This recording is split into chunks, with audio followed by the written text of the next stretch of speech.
¿Que no existen los superhéroes en Colombia?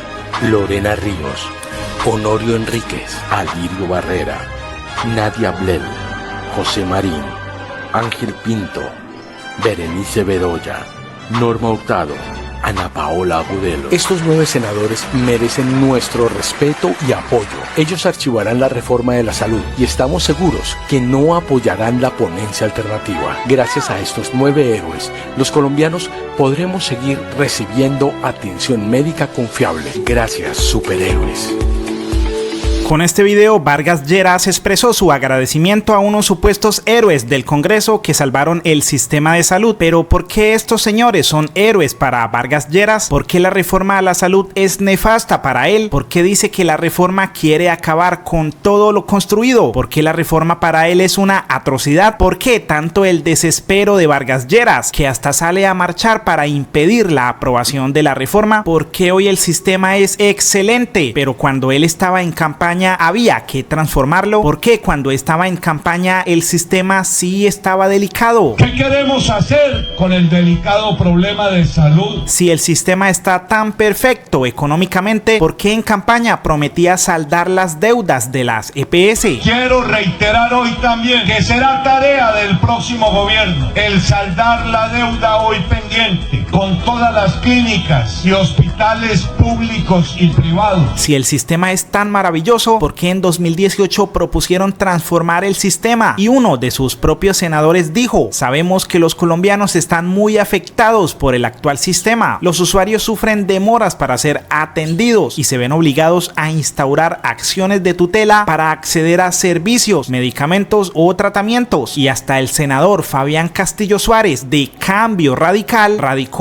este proyecto para modificar el sistema de salud. Claro, como la queja del partido era contra las EPS, el proyecto con bombos y platillos las eliminaba, pero prácticamente lo único que hacía era cambiarles el nombre a aseguradoras de riesgo en salud. Miremos otra cosa: la propia página web de Cambio Radical dice que este proyecto se trabajó con base en la propuesta del gobierno de Germán Vargas Lleras, y el proyecto en su página 28 dice que el mal funcionamiento de las EPS es una de las causas y síntomas de la crisis del sistema. En su página 33 dicen que las EPS presentan indicadores que muestran serias pérdidas de valor, patrimonios negativos e incapacidad para cumplir con los márgenes de solvencia. En su página 34 escribieron que un sistema no sostenible es por defecto un sistema generador de inequidad, y en su página 37 concluyeron que estos problemas financieros terminan reflejándose en la negación de prestación del servicio, desencadenando, como lo muestra la superintendencia en 2017, 215.800 reclamos por la mala prestación del servicio en diversas EPS. Lo raro es que las EPS sí eran malas cuando ellos querían hacer una modificación al sistema, pero ahora que el gobierno Petro es el que quiere modificarlo, ahora sí son buenas, y tal vez ahora sí sean buenas porque el hermano de Germán Vargas Lleras, Enrique Vargas Lleras, se benefició de ser parte de la junta directiva de la nueva EPS. ¿Será que ahora las EPS sí son buenas porque, como él mismo lo confirmó, su firma de abogados se benefició de millonarios contratos con Saludcop? El hermano de Vargas Lleras dijo que esos contratos estaban ajustados a las normas legales y que han sido benéficos para la entidad. Sin embargo, la entidad se quebró. En 2016, el señor dijo que desde hace 8 años hacían asesorías o conceptos de litigios administrativos con Saludcop, o sea, desde 2008, época donde el gerente de Saludcop era Carlos Palacino y época en la que ya la EPS figuraba como la que más requerimientos hizo por tutelas, por lo que posteriormente fue condenado por desfalcar a la EPS. Y es que el señor es bueno para contratar con el Estado. Con el Departamento del Atlántico se benefició de este contrato contrato por contratación directa de 60 millones, de este otro también por contratación directa que suma más de 929 millones y este otro también por contratación directa en el que por 2 meses se pagaron 60 millones. Pues el 18 de marzo de 2016 El Espectador publicó este artículo titulado Los negocios de los Vargas Lleras con Saludcop. Sin embargo, hoy el artículo no existe. Existe uno publicado el 17 de marzo de 2016. Tal vez sea el mismo artículo, pero con un título menos letal para los Vargas Lleras, titulado Los Vargas Lleras, Saludcop y otros detalles, minimizando el impacto del artículo a la población. Pero ¿por qué cambiarían el título? No lo sabemos. O tal vez porque el grupo económico dueño de El Espectador le donó a cambio radical 99 millones de pesos. Pues Wilson Arias compartió el viejo artículo y comentó más sobre la impúdica relación entre las EPS con las altas esferas del poder. Aquí los hermanos Enrique y Germán Vargas Lleras en plena y degradante acción. Además compartió las palabras de la cuenta P. Vega, quien dijo: los Vargas Lleras, vergüenza nacional. Y grandes capitales de Medellín, del poblado. Medellín toda tampoco es. Eso pudo ser el origen del conflicto y puede ser su solución, porque es un encuentro de culturas, incluso de etnias, de historia de Colombia en esta región. ¿Cómo se encontraron? ¿Bien o se encontraron en choque? En mi opinión, se encontraron en choque. El capital, el gran capital del poblado, de la gente del poblado, se convirtió en bananeros en el Urabá. Usaron el territorio, la mayor parte de la tierra, por tanto, del agua y el mar. Y se convirtió en uno de los grandes negocios y ramas productivas de Colombia, el banano y la exportación de banano. ¿Ese gran capital miró el territorio o lo usó? Es ahí el punto donde yo creo que empieza la diferencia. ¿Vive en el territorio o vive en el poblado? ¿Cómo ve a la gente del territorio que llegó mucha? Otra estaba aquí porque había una atracción de trabajo, de qué hacer, había una prosperidad posible. ¿Cómo la miraron? ¿Como una fuerza de trabajo a usar o como una gente que merece desarrollarse como seres humanos, cultural y económicamente? Ahí yo creo que vienen las distancias que se han creado en las últimas décadas. En mi opinión, el gran capital del poblado, al llegar aquí y convertirse en bananero y usar el territorio, no miró a la gente. La gente, con sus necesidades, que son lógicas en los seres humanos, se organizó, exigió, quiso tener una vida mejor y ese choque terminó en un conflicto armado de hace mucho tiempo, que ha variado en el tiempo. Pues aquí hubo una presencia insurgente del Ejército Popular de Liberación poderosa. Eso afectó el empresariado bananero, llamémoslo ahora así, que reaccionó paramilitarizando. No todos, eso no, siempre habrá excepciones, pero más o menos fue así la historia. El empresariado en un sector decidió financiar el paramilitarismo y incluso alguno de ellos fue paramilitar, de acuerdo a las confesiones que hoy tenemos.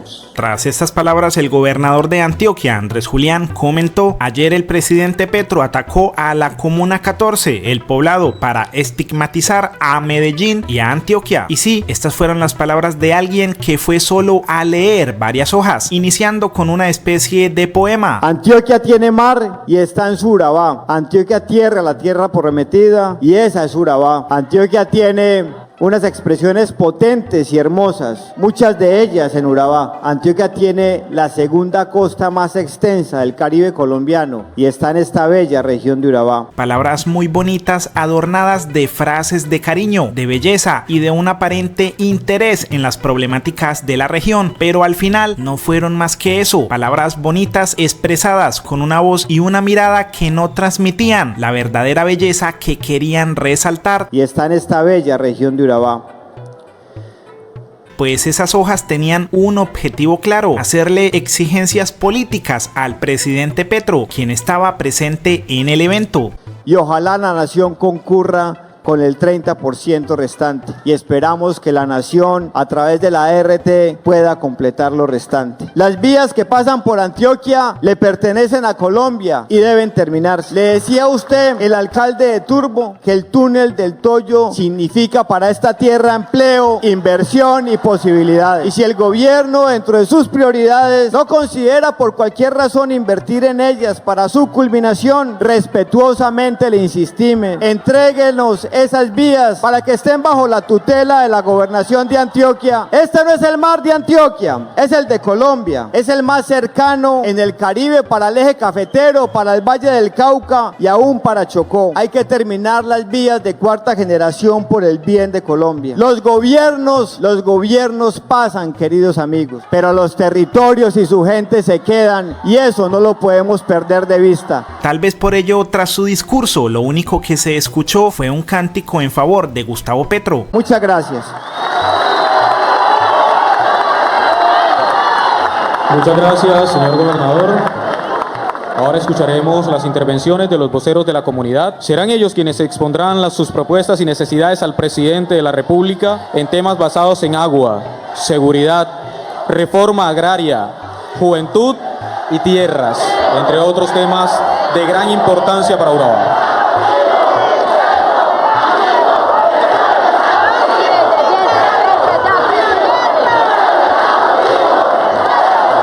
Iniciamos con la representante de Agua. Las palabras del presidente mostraron un conocimiento general y profundo de las costumbres, geografía y eventos históricos de la región, eventos que conocen al pie de la letra quienes han vivido la historia con sus propios ojos, miedos, angustias y tristezas. De acuerdo a la infografía de las tierras robadas por los bananeros en Colombia del diario.es, esto cuenta un protagonista detrás de las historias del banano. Yo cultivaba plátano. Además, aquí todos teníamos palos frutales, mangos, cocos, aguacates, hasta que en 2000 llegó uno de los dueños de la compañía Bananeras de Urabá y miembro de una de las familias bananeras más importantes de Colombia, Felipe Echeverry, y le dijo que esas tierras eran de un comandante paramilitar que quería recuperarlas. Y de acuerdo a esta sentencia del Tribunal Superior Distrito Judicial de Antioquia, se compulsaron copias del expediente a la Fiscalía para investigar a Rosalba Zapata y Felipe Arcesio Echeverry Zapata, quienes presuntamente crearon la trama del despojo que resultó favoreciendo a Bananeras de Urabá. Asimismo, la sentencia dijo que debería investigarse la presunta participación de los empresarios bananeros propietarios de Bananeras de Urabá, de Banacol y de Univan. De acuerdo con este artículo de El Tiempo de 1999, Rosalba Zapata, nacida en Medellín, había recibido de regalo de parte de su suegro 1.400 hectáreas en las que iniciaron la siembra de banano, pero al parecer las 1.400 no fueron suficientes, pues según testimonios registrados en la sentencia de restitución de tierras contra Bananeras de Urabá, su hijo Felipe Echeverry Zapata, junto a reconocidos jefes paramilitares, intimidaban a los campesinos de la región para que pagaran 4 millones por hectárea para poder lograr ser dueños de la tierra, utilizando a Banacol, una comercializadora de banano, para acaparar las cuotas, y su empresa Bananeras de Urabá logró expandir sus operaciones apoderándose de las tierras que los campesinos abandonaron por las presiones de los grupos ilegales, presiones presuntamente promovidas por Felipe Arcesio Echeverry Zapata. En medios locales de la región, los empresarios posan como productores de banano y bienestar social, tal vez contrastando con las palabras del ex jefe conocido como HH, quien dijo: los bananeros son tan o más responsables que nosotros en todo lo que pasó en Urabá. ¿Por qué? Por buscar los beneficios de los empresarios bananeros. Ellos fueron los que se beneficiaron de la guerra. Ellos, y ninguno está pagando, ninguno está detenido, ninguno investigado, ninguno ha puesto un peso para la reparación. Y ellos fueron los que realmente se beneficiaron. Y tal como dijo Gustavo Petro: ¿vive en el territorio o vive en el poblado? ¿Cómo ve a la gente gente del territorio. Univan, por ejemplo, genera millones con banano, plátano y piña, sembrados y exportados en los municipios de Urabá, pero su oficina principal, donde están sus unidades corporativas de negocio, junta directiva, gerente y presidente, se encuentran en Medellín. Pues El Espectador publicó este titular. Petro dijo desde Apartado Antioquia que hay una relación entre la inversión del Poblado en las zonas bananeras y el paramilitarismo, a lo que Gustavo Petro respondió: 1. El Poblado no es Medellín ni Antioquia, como el Chicó no es Bogotá ni Colombia. Y 2. Las confesiones, la Comisión de la Verdad y los fallos judiciales muestran que un sector del empresariado bananero con ayuda estatal apoyó en el pasado el paramilitarismo y la masacre del pueblo del Urabá. En Urabá se impuso una forma paramilitar de gobernar. Mi propósito es que, reconociendo la verdad, hagamos un proceso de reconciliación social en el territorio basado en la justicia social. El agua potable es el principal eje. El desarrollo de Urabá es antes que nada el desarrollo de sus habitantes, cultural y económicamente. Ese debe ser el principal objetivo de los gobiernos frente a esa región.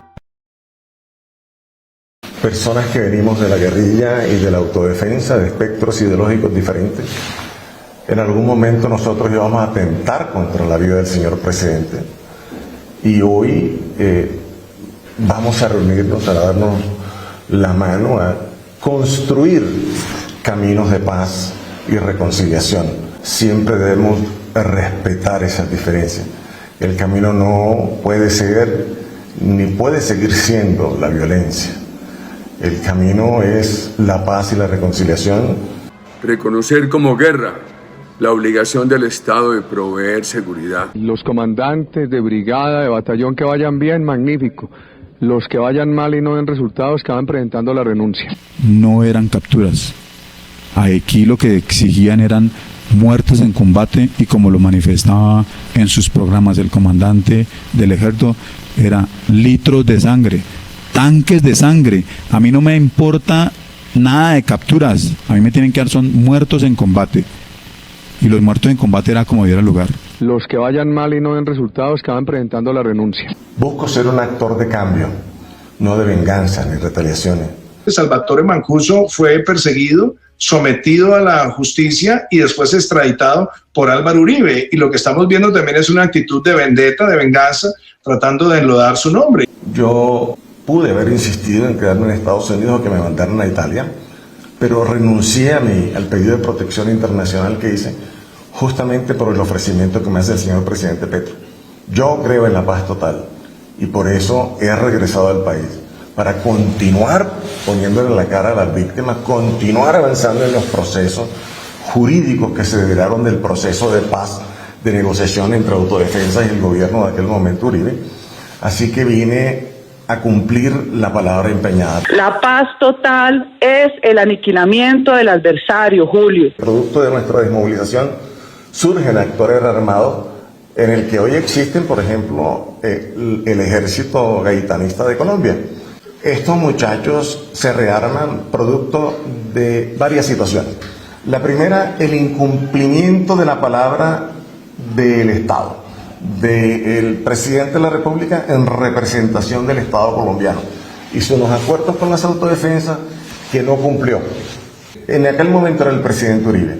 En la actualidad, para no ser encarcelados, deben estar activos en el proceso, asistir a los juicios, contribuir con la verdad histórica, trabajo social y no volver a delinquir.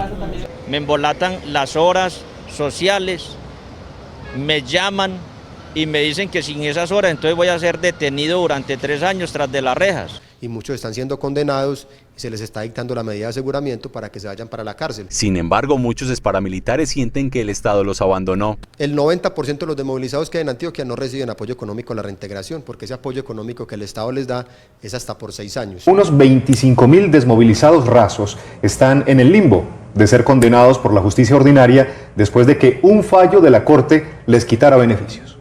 La condena podría no solo llevarlos a la cárcel, sino también impedirles trabajar con el Estado. Y pierden también sus tarjetas profesionales para ejercer una profesión o un oficio. Unos 24.800 desmovilizados que quedaron libres después de entregar las armas podrían ser llamados de nuevo por el gobierno, pero esta vez para dejarlos entre rejas. Pero paralelo a esto, no solamente era la inseguridad física, sino la inseguridad jurídica. De la negociación política de las autodefensas con el gobierno de aquel entonces, se crea un componente jurídico llamado la Ley 975 o de Justicia y Paz. Pero esa ley ha tenido muchos vacíos, sin definiciones, y fue creada para que en 8 años se hubiese cumplido, con 4 años de periodo de prueba, eran 12, hoy llevamos 18 años, y según la OEA, la MAP OEA, ni en 30 años más, aún con las modificaciones que se le hicieron, con la metodología aplicada actualmente, ni en 30 años más vamos a concluirla. Entonces esto genera inseguridad jurídica y se convierte en uno de los factores de persistencia del conflicto que hace que estos muchachos desconfíen de la palabra del Estado, desconfíen de la palabra de la justicia porque no están encontrando esa seguridad jurídica y van y se rearman.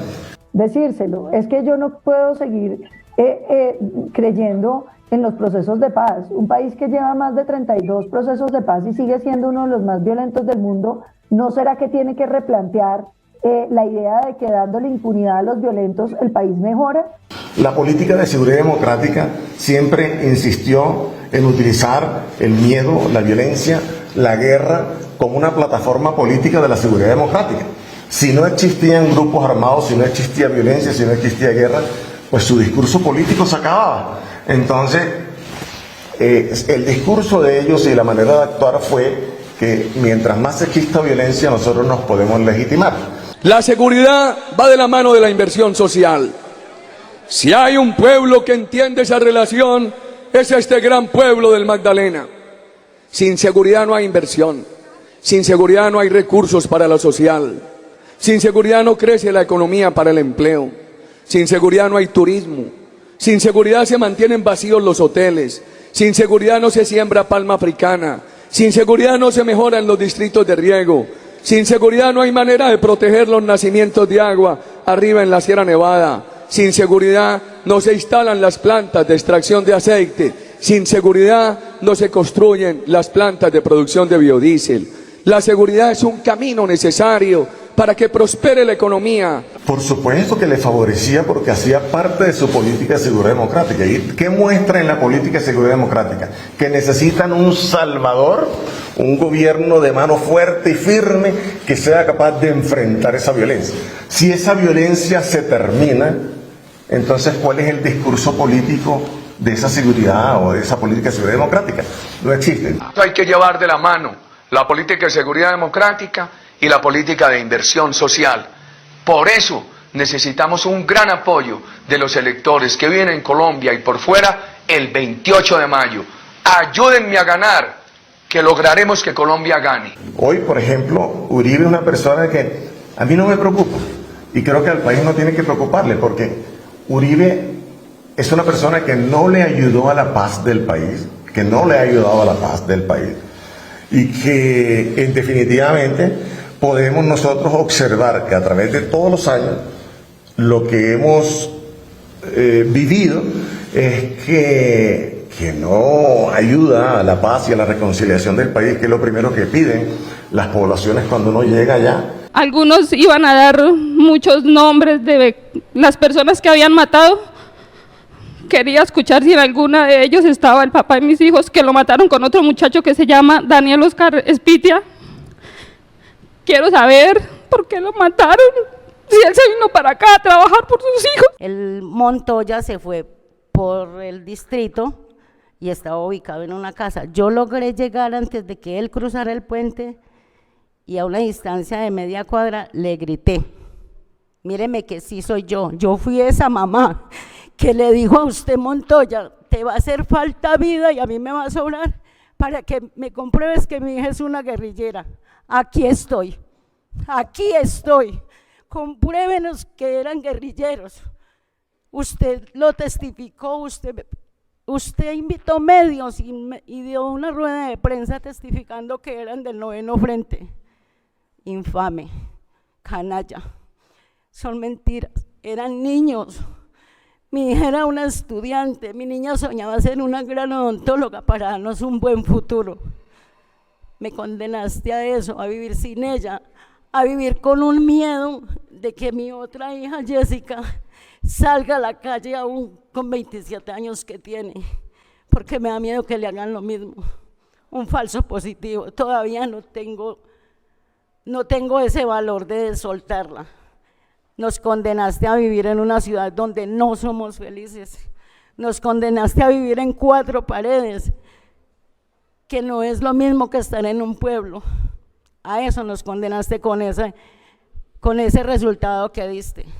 Los que vayan mal y no den resultados que van presentando la renuncia.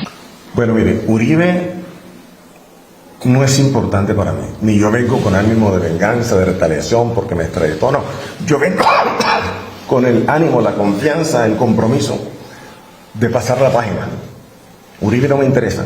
Y creo que al país tampoco le interesa Uribe, porque Uribe no fue un amigo de la paz, un amigo de la reconciliación. Por el contrario, su política de seguridad democrática perpetuó el conflicto. De hecho, 6.000 y pico de personas desaparecidas o asesinadas con los falsos positivos. Y echen al agua de Uribe en adelante, porque yo sé que Uribe tiene la culpa, Santos tiene la culpa, Padilla tiene la culpa, Montoya tiene la culpa. Entonces, digan las personas, pero con nombres. No es que el teniente Julano, no es que, no, con nombres propios, que eso es lo que nosotros y nosotras queremos. Durante su gobierno dan cuenta de todas estas situaciones nefastas que se vivieron. Entonces, si no aporta a la paz, y lo importante hoy es la paz, la reconciliación, pasar página, pues no es importante para nosotros. Por eso se inventan 6.402 falsos positivos. Señor Salvatore Mancuso, muchísimas gracias y que la paz de Colombia sea lo que nos guíe. Amén, así sea. A usted muchas gracias y le pido un perdón a nombre mío de las autodefensas por los hechos de sufrimiento que causamos en usted y su familia. Vamos a creer usted. Gracias, muy amable.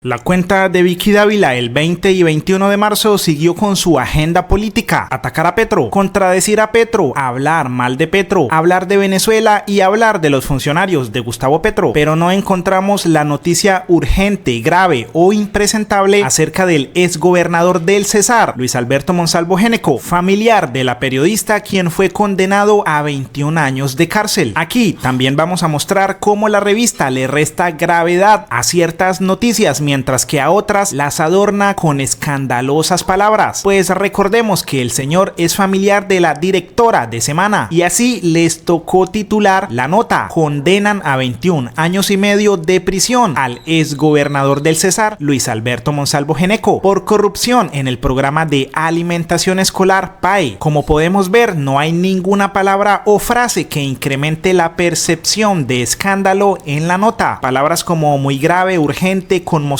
infame, atención o impresionante no son utilizados en nada que afecte la imagen de su directora Vicky Dávila, pues quienes redactan los titulares y notas saben que una simple palabra cambia todo el significado y el impacto del titular. Miremos este ejemplo con un artículo no noticioso, prácticamente fabricado por la revista, en donde titularon: Gustavo Petro le apuesta al mismo discurso y camino de Hugo Chávez, así promovía el dictador venezolano la asamblea constituyente que llevó al infierno a Venezuela. Aquí utilizaron las palabras Hugo Chávez, Venezuela, dictador, infierno y Venezuela en 2 renglones para generar múltiples alertas en el imaginario del lector. Y eso que el titular que les mostramos está incompleto, pues cuando la noticia es contra Gustavo Petro, ellos siempre deben agregar una palabra alarmante. Por eso este titular inicia con la palabra impresionante, pero las palabras solo son usadas cuando las notas son en contra del gobierno Petro. Aquí se usó urgente contra Cielo Rusinque, urgente contra Gustavo Petro y atentos contra Marta Peralta. Sin embargo, cuando la noticia es, por ejemplo, sobre Rodolfo Hernández, utiliza palabras más tiernas como muy conmovedor, o cuando habla el dueño de la revista Semana, dicen que él está para ayudar. Por eso la noticia de Luis Alberto Géneco va a pasar sin gloria ni pena por la revista, periodista, pues políticamente es negativa para su directora. Lo lamentable para Vicky es que la noticia no la esconden los demás medios, pues fue compartida por Cambio, El Espectador, Noticias Caracol, La FM, El Tiempo, RCN Radio, Noticias, RCN, Red Más Noticias, Caracol Radio, La Silla Vacía y otros muchos más. Y tal como fue publicado por la Fiscalía, el señor Geneco fue condenado por delitos de corrupción, pues direccionó un contrato para favorecer a uno de los contratistas, generando sobrecostos por más de 1.537 millones de pesos, por lo que en el mismo fallo se ordena al IMPEC trasladarlo a un centro carcelario para que cumpla su condena. Y sí, la misma que matoneó al esposo de una de las candidatas para el cargo de fiscal general es la misma que decía que no tenía ningún interés político compartido con los Geneco, pero pareciera que sí, pues en el artículo que ella misma escribió titulado Soy decente, la periodista detalló que estaba casada con José Amiro Geneco Martínez. Además escribió que denunció a los corruptos y que siente admiración por los que no tienen intereses raros o amistades poderosas que los obliguen a guardar silencio, y que seguirá publicando y que no se dejará silenciar. Pero si es así, entonces que nos explique por qué, si no tiene interés en los Geneco, está tan callada. ¿Por qué tanto silencio? ¿Por qué en una parte dice que denuncia a los corruptos, pero con este señor guarda silencio? Por eso le pedimos que ponga en práctica su propio consejo, el que escribió en 2020. Uno debe hacer lo que le toca o lo que le conviene. Yo casi siempre que entro en ese dilema decido hacer lo que creo que me toca, aunque no me convenga. Pero hoy, aunque le toque dar la noticia de uno de sus familiares, decide mejor hacer lo que le conviene, quedarse en silencio. Por eso Celso Crespo comentó: 21 años de cárcel para Luis Monsalvo Geneco, uno más del clan de gente de bien uribista, se une a la matrona Cielo Geneco. ¿Cuántas portadas ha publicado Vicky Dávila sobre esto? Y Alfredo Mondragón remató diciendo: la justicia le está desbaratando la estructura regional de campaña a Vicky Dávila. 21 años de cárcel por corrupto para Luis Monsalvo Geneco. Si la justicia sigue operando ante otras denuncias de paramilitarismo y corrupción, le tocará montar sede de campaña en La Picota. Él es Daniel Gómez Gaviria, es funcionario del gobierno en el Departamento Nacional de Planeación, es economista con magíster en finanzas, en economía, en administración de empresas y doctor en administración. Trabajó en Estados Unidos como economista, en Suiza como jefe de investigación de competitividad, en Colombia en el Ministerio de Comercio, Industria y Turismo como asesor, en Fedesarrollo y en la Universidad Javeriana y en la de los Andes como docente. El señor escribió este mensaje que, sin mencionar nombres,